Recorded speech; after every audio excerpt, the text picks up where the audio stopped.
Aliens, Monsters, and the Supernatural. A true story of a terrorized life. You are now listening to Mac and Creeps. No need to adjust your volume. We will do it for you.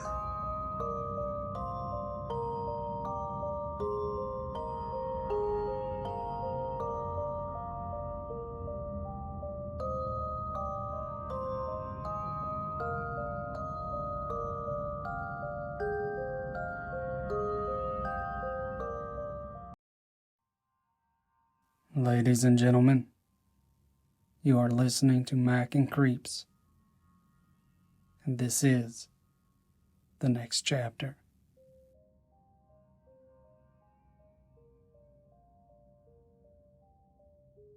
The new apartment was nestled against a large wooded area.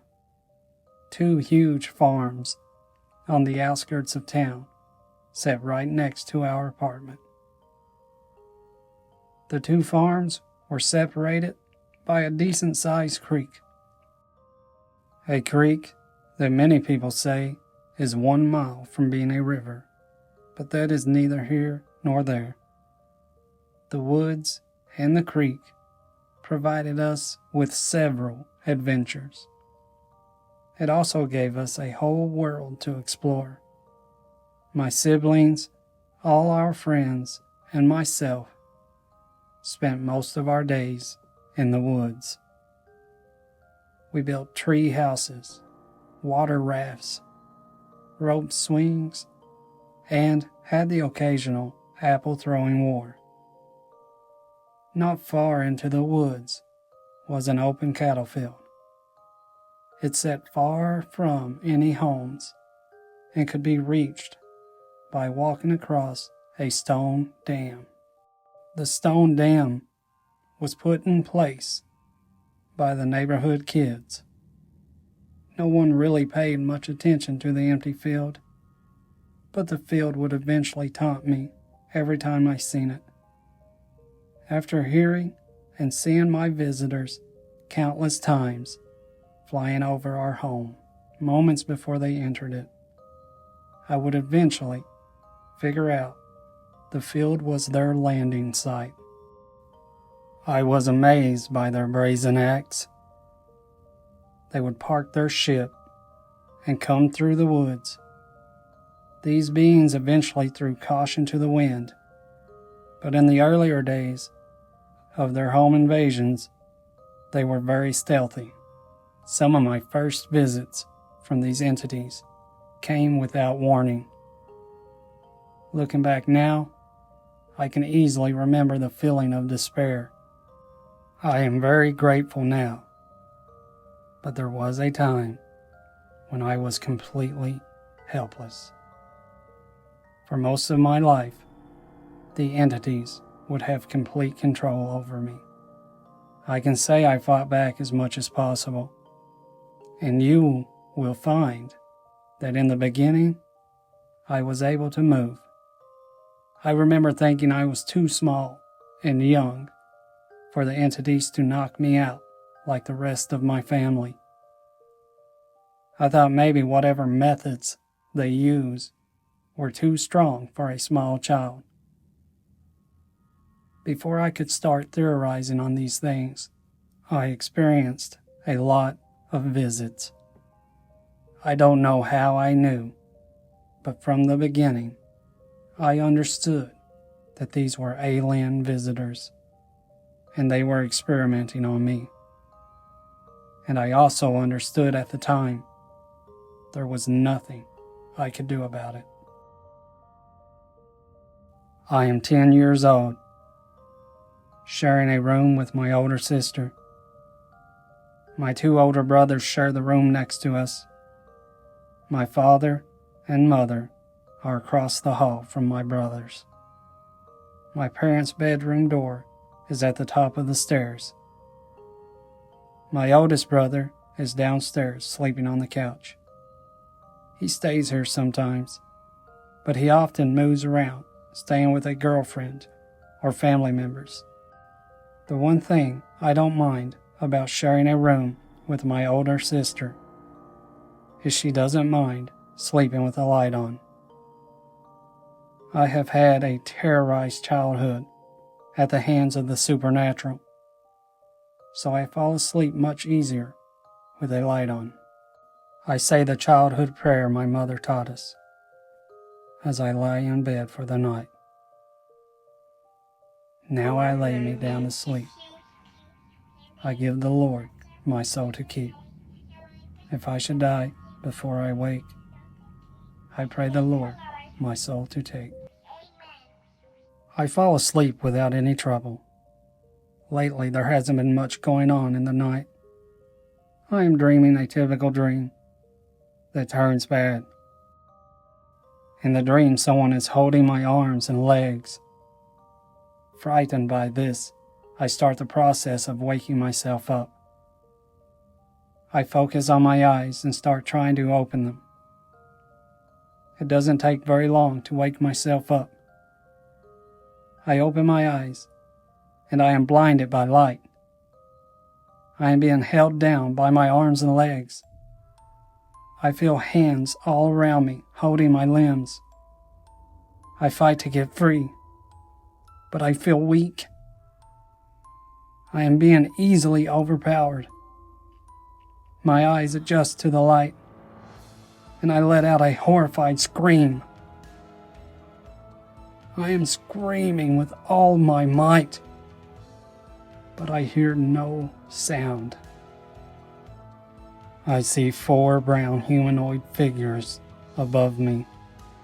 I can see them from the waist up. They seem to not be wearing any clothing. They don't have any features on their brown skin other than wrinkles. Their long, skinny arms move around above me. My eyes adjust to the light more, and their faces come into focus. They have the same giant black eyes as the Greys. Their heads are oversized as well, but instead of emotionless faces, they have wrinkled faces and foreheads. The wrinkles on their faces give them the appearance of constant hatred. They look at you and give the impression you are beneath them. The look they are giving me is saying, "Shut up, you little brat." I feel a sharp object enter my stomach. I bite down and groan in pain. I cannot comprehend what is happening right now. I don't know if it's an act of mercy or more experimentation, but one of the beings holds a metal tube above me, releasing liquid into my eyes. The liquid blurs my vision, keeping me from seeing their horrifying faces. The harder I fight to break free, the harder they squeeze my limbs. I finally stop fighting and close my eyes tight. I want this to be over. I feel my heart beating faster and faster. Adrenaline pumps into my veins. I feel a sharp object enter my left arm. The object feels like a needle. I feel something coming out of the tip of the needle. As the fluid enters my body, I start to feel weak. The bright light coming through my eyelids starts fading to darkness. I give one last struggle and drift off. As soon as I drift off to sleep, I wake back up. I raise up in bed with a scream. The bedroom light is on. My sister is asleep, and everything is quiet. My bedroom window is close to the woods. I hear a loud jet engine sound. It's coming from the creek area.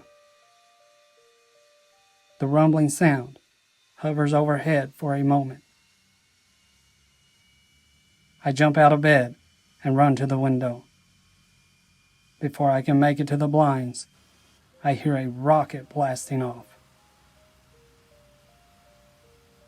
I look out the window and see only darkness surrounding the street light glowing above our parking lot. It's almost 4 in the morning. I set up until daylight. Once my family starts waking up, I go back to sleep for a while, feeling safe now that someone else is awake. If you are not feeling satisfied with my description of the brown aliens, I can lead you to a source that I believe got their depiction very close. That source being the 1993 film Fire in the Sky, based on a true story. The beings that Travis Walton encounters in the film are very close to the brown aliens I suffered at the hands of. The exception being my brown aliens had larger heads and larger eyes. These brown entities are by far the most malevolent entities I have ever dealt with. I'm not saying the other species are not malevolent. I'm just saying that the brown aliens have an extreme apex mentality, and they are not shy about showing it. I felt myself many times over the years being grateful towards the brown aliens. Grateful for only torturing me and not ripping my family apart. I was never under any delusions of grandeur. I showed aggression very often towards my aggressors, but I learned in time, you do not F with the Browns. You will see my lessons learned for yourself as we progress. After my first encounter with the brown aliens, a steady trickle of encounters followed. It was as if I had finally came of age. What once was observed encounters with my siblings became my own personal prison of horror, and no matter where I went, I could not escape their torment.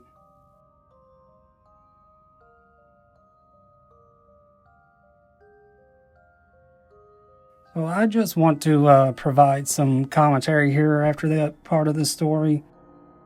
Something that I can't say. See, I'm telling this story as true as, my memory can allow it. So the thing is the more that I told my stories, the more that I remembered this stuff. As you can see in this past experience, the blinding light. Now, to me, and me being a child, I assumed, when I opened my eyes and there was just so much light. I just assumed that was the light from the bedroom that I was in. Now, without giving any spoilers or anything, it's been a while since I've even read through book 2. We're still on book 1. But without giving any spoilers or anything, it is possible when I'm talking about experiences like the one I just talked about here, it is possible that the entities have brought me to them, where their location is. And knowing what I know now, I cannot sit here and say they brought me to their ship, because, these entities are not what people think they are. I just wanted to talk about that, how that is very possible that I was taken out of my room, and that's where the blinding light was, and that's why, these entities were so comfortable and they had all these tools. But in my memory, as far as I know, at this particular time, because later on, I don't know if their technology or whatever had something to do with it, but as the years progressed, I would hear these entities literally hit the roof and run across the roof before they came into the home. But in my younger mind, I seen the ship with my own eyes, and I'm sure we'll get to that part in the story, but I seen the ship. I knew which direction it came and which direction it left, and there's more stories about this. There is a very strange story about this ship later on, and how it possibly may have crashed, and there was a government presence right there at the apartment complex, but we'll get to that story. But yeah, I just wanted to give a commentary about that. And yes, the Travis Walton Aliens, that movie Fire in the Sky, that is the closest realistic I've ever seen of the brown aliens. Thanks everyone for listening. And I'm doing everything I can to get these stories put up as fast as possible. And my goal is to at least one a week. At least. I'd like to put up more. And I'm hoping to do more things. I've mentioned before that I have videos of actual experiences and things. And one of the videos that I want to get out quick is I actually caught these entities transporting from the sky to the roof of a house. And when you hear me say that, it's not as like right there in your face as you might think. But it really happened, and it was completely by accident that I got the footage, and I hope to be sharing that soon. But thank you all for listening.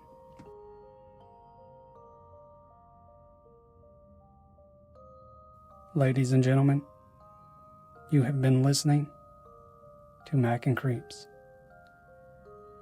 We'll see you with the next chapter.